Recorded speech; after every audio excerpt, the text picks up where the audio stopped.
प्रदोष का व्रत भगवान भोलेनाथ की पूजा और कृपा पाने के लिए सबसे उत्तम दिन माना जाता है। दिसंबर 2024 में साल का आखिरी प्रदोष व्रत शनिवार को रखा जाएगा, जिसे शनि प्रदोष व्रत कहा जाता है।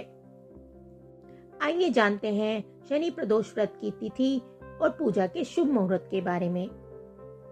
साल का आखिरी प्रदोष व्रत शनि प्रदोष व्रत कहलाएगा, क्योंकि ये शनिवार के दिन पड़ रहा है।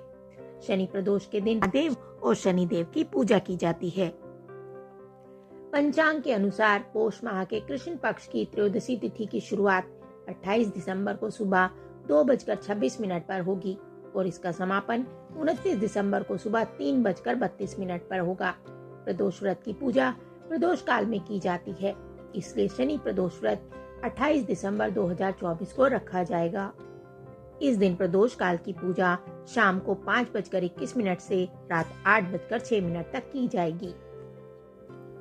शनि प्रदोष व्रत की कथा। प्राचीन समय की बात है। एक नगर में एक सेठ धन दौलत और वैभव से संपन्न था। अत्यंत दयालु भी था। उसके यहाँ से कभी कोई खाली हाथ नहीं जाता था। वह जी भरकर दान दक्षिणा देता था, लेकिन दूसरों को सुखी देखने वाले सेठ और उसकी पत्नी स्वयं काफी दुखी थे। दुख का कारण था उनके संतान का ना होना। एक दिन उन्होंने तीर्थ यात्रा पर जाने का निश्चय किया और अपने कामकाज सेवकों को सौंप चल पड़े। अभी वे नगर के बाहर ही निकले थे कि उन्हें एक विशाल वृक्ष के नीचे समाधि लगाए एक तेजस्वी साधु दिखाई पड़े। दोनों ने सोचा कि साधु महाराज से आशीर्वाद लेकर आगे की यात्रा शुरू की जाए। पति पत्नी दोनों समाधिलीन साधु के सामने हाथ जोड़कर बैठ गए और उनकी समाधि टूटने की प्रतीक्षा करने लगे। सुबह से शाम और फिर रात हो गई, लेकिन साधु की समाधि नहीं टूटी।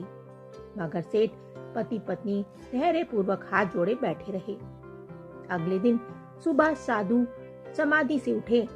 सेठ पति पत्नी को देखकर वो मन मन मुस्कुराए और आशीर्वाद स्वरूप हाथ उठाकर बोले, मैं तुम्हारे अंतर मन की कथा भाप गया हूँ। मैं तुम्हारे धैर्य और भक्ति भाव से बहुत प्रसन्न हूँ। साधु ने संतान प्राप्ति के लिए उन्हें शनि प्रदोष व्रत करने की विधि समझाई। तीर्थ यात्रा के बाद दोनों वापस घर लौटे और नियम पूर्वक शनि प्रदोष व्रत करने लगे। आगे चलकर सेठ की पत्नी ने एक सुंदर पुत्र को जन्म दिया। शनि प्रदोष व्रत के प्रभाव से उनके यहाँ छाया अंधकार लुप्त हो गया। दोनों आनंद पूर्वक रहने लगे।